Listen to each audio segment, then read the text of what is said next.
Coucou les filles, je suis trop contente de vous retrouver pour ce nouveau partage. Aujourd'hui, j'avais envie de vous parler de la puissance des femmes.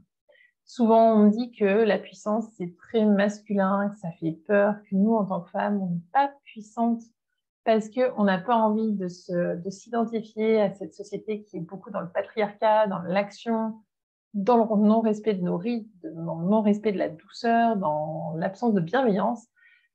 Mais pour moi, la puissance d'une femme, c'est pas ça justement. Et c'est important de s'y reconnecter parce que nier cette part de nous, ben, ça peut pas fonctionner. C'est vouloir la douceur, la bienveillance, l'écoute, l'intuition, sans passer à l'action. Et ça, pour moi, c'est quelque chose de problématique parce que si on passe jamais à l'action, c'est bien beau d'avoir tout le reste, mais il nous manque la part essentielle qui nous permet de... Enfin, la part essentielle, non, en tout cas, les deux parts sont importantes, mais qui nous permet de réellement faire des choses, devenir active et reprendre en main notre vie, parce que c'est aussi ça qui fait qu'on est souvent dans un déséquilibre entre ces deux parts de nous. Ça pourrait correspondre au yin et au yang, hein, tout simplement. Le yin, c'est plutôt le côté féminin, douceur, bienveillance, et le yang, ça va plus être le côté action, plus dans la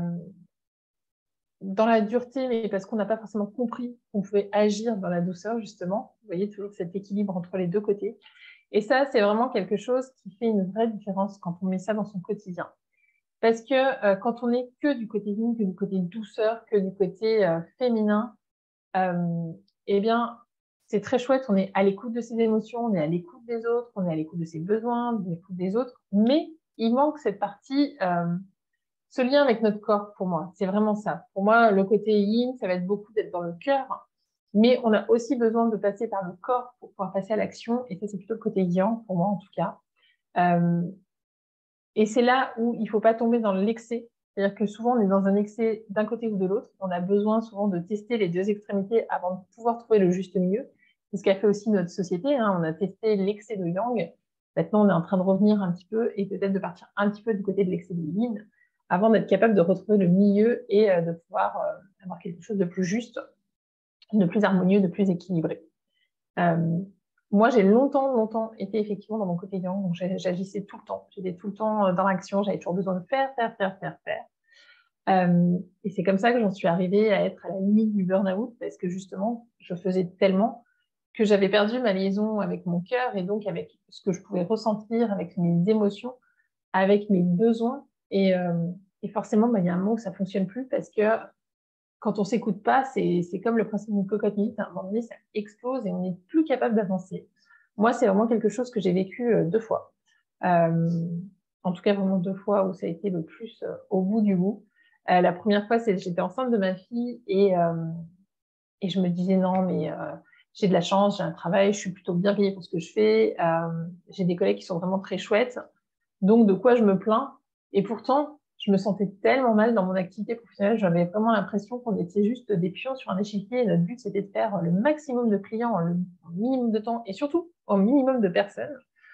Et le jour où ma sage-femme m'a arrêtée parce que ouais, c'était juste plus possible de continuer comme ça en étant enceinte, euh, le lendemain, je me suis rendu compte que je ne pourrais jamais retourner travailler parce que j'étais arrivée à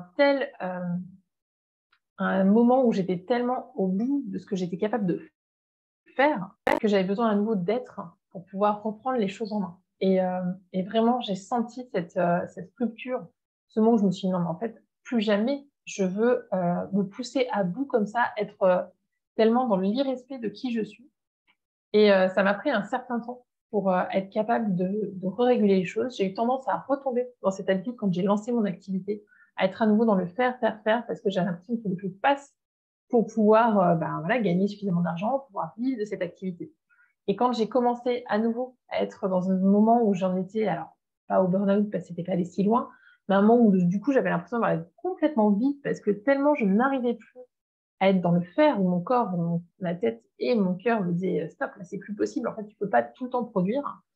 Eh bien, c'est là que j'ai été capable de commencer à vraiment m'écouter et être capable de lâcher prise et à être ce que moi j'appelle être dans le flow de la vie, c'est-à-dire que au lieu de vouloir aller contre, parce que quand on est dans le faire sans s'écouter, sans avoir le côté douceur, eh bien on avance, et puis à un moment donné, bah, on se prend un mur en fait, parce qu'on a besoin d'écouter parce que nous dit notre corps, les signaux, les douleurs, les maladies, les petites gênes, les petits ressentis, le moment où on sent de la lourdeur, on sent de la contraction, mais aussi nos émotions, les émotions qui viennent nous chercher, qui viennent nous travailler, qui viennent nous mettre la puce à l'oreille que quelque chose ne va pas.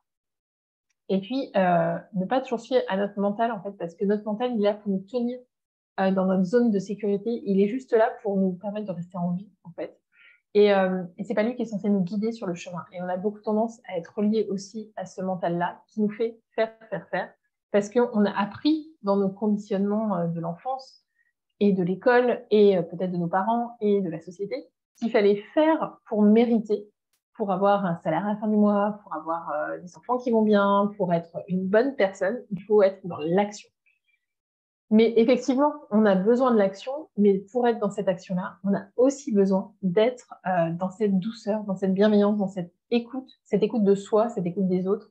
Et c'est vraiment un tout qui fait qu'on se sent bien, et c'est quand on ramène le curseur au milieu, qu'on est dans le juste milieu, qu'on peut se sentir bien dans sa vie, s'épanouir, se sentir en harmonie, et qu'on peut mettre des choses ensuite en place pour voilà, vraiment avoir une vie qui nous ressemble, dans laquelle on est heureux, on se sent bien, et on transmet ça à nos enfants. Pour moi, c'est quelque chose qui fait vraiment partie de mes valeurs, de ma mission de vie, de vivre ma vie de la façon la plus harmonieuse, la plus épanouie possible, pour montrer ça à mes enfants aussi. C'était important aussi, ça fait partie des choses qui m'ont motivée à ne pas retourner dans mon ancienne activité professionnelle quand j'étais salariée, parce que j'avais pas envie de montrer ce chemin-là à mes parents, à mes enfants.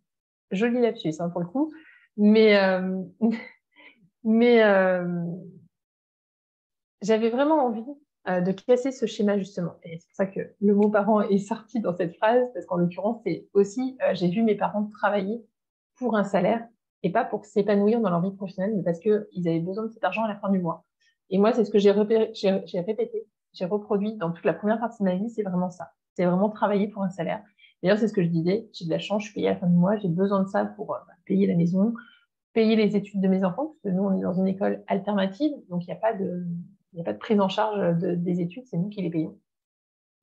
Et donc, je me disais vraiment, bah non, j'ai besoin de travailler, tant pis si mon travail n'est pas épanouissant, tant pis si je me sens pas bien. Pour moi, c'est important que mes enfants soient dans une école comme ça, c'est important qu'on soit voilà, dans notre maison.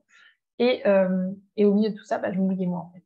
Et vraiment, d'être arrivée à ce moment où il y a eu cette rupture, où j'ai vraiment eu besoin de revenir à qui j'étais, j'ai compris que finalement, le plus important, c'était pas ça. Et que, en fait, quand on est vraiment sur le bon chemin, les choses arrivent comme elles doivent arriver. Et en l'occurrence, ça ne nous a pas empêché de garder notre maison, ça ne nous a pas empêché de mettre nos enfants dans une école alternative. Le fait que je ne travaille plus et que, au départ, forcément, le salaire n'a pas été tout de suite, n'a pas tout de suite été compensé. Mais c'était vraiment, ça nous a vraiment permis de prendre conscience, aussi bien moi que mon conjoint d'ailleurs, hein, de l'importance de notre qualité de vie et que l'argent, ça fait effectivement pas tout. Oui, c'est chouette. Oui, on en a besoin pour plein de choses et on est dans une société où l'argent, on peut pas s'en passer, hein, on a besoin de ça pour vivre. Néanmoins, c'est aussi important de se rendre compte que l'argent peut faire autrement et que c'est pas forcé que ce soit dans la douleur, que ce soit dans le sacrifice. Parce que j'étais aussi dans ce rôle-là, en fait, hein, de me sacrifier pour le bien de ma famille, pour le bien de mes enfants.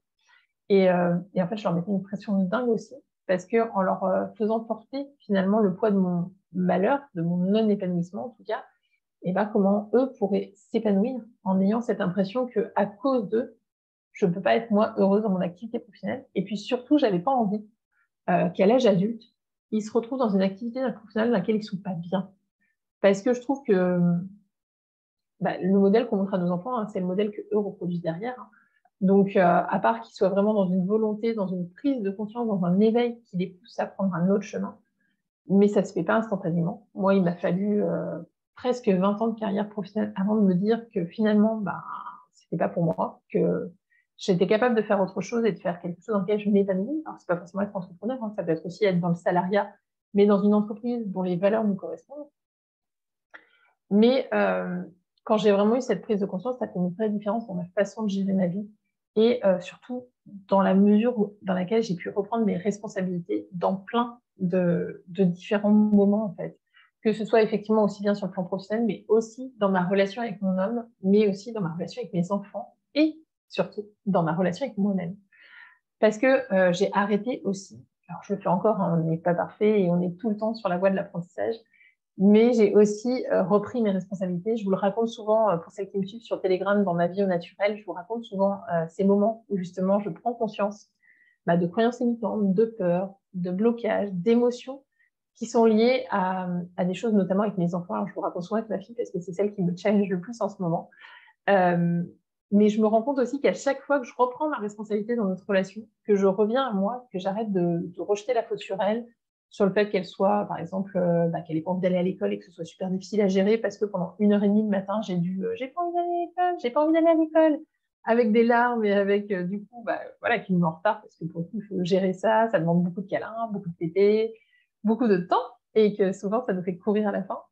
Eh bien, quand j'ai repris là-dessus ma responsabilité en me disant, OK, pourquoi elle réagit comme ça? Qu'est-ce que ça vient dire de moi là-dedans? Et bien souvent, ça fait évoluer son comportement à elle en agissant sur moi. Et ça, c'est vraiment quelque chose aussi que j'ai compris au moment où j'ai repris mes responsabilités, notamment par rapport à ma vie professionnelle. Donc voilà, aujourd'hui, j'avais vraiment envie de vous apporter cette prise de conscience par rapport à ce que c'est pour moi la puissance, en tout cas. C'est vraiment quelque chose qui est un mélange de féminin et de masculin, de douceur et d'action, de yin et de yang, parce que c'est vraiment dans ce juste équilibre qu'on peut trouver notre harmonie. Alors bien sûr, hein, quand on est au milieu, régulièrement on va à droite, régulièrement on va à gauche, c'est tout le temps, c'est de l'équilibre justement. Donc l'équilibre, c'est pas quelque chose de stable, c'est quelque chose qu'on travaille en permanence. Mais plus on apprend à travailler cet équilibre, plus on va pouvoir vivre des choses absolument incroyables. Et c'est vraiment tout ce que je vous souhaite dans votre vie. Pour celles qui ont envie, n'hésitez pas à me rejoindre sur ma vie au naturel. J'y partage les coulisses de ma vie de maman, de ma petite femme, sur le chemin justement de sa puissance. Vous pouvez commenter cette vidéo, n'hésitez pas. Et n'hésitez pas non plus à la partager. C'est aussi comme ça qu'on fait avancer le message, qu'on permet à plus de femmes encore de prendre leur puissance en main. Parce que je pense que c'est aussi ça qui nous amènera dans le monde de demain, dans un monde plus équilibré et plus harmonieux. Sur ce, je vous souhaite une très très belle journée et je vous dis à très vite pour un nouveau partage.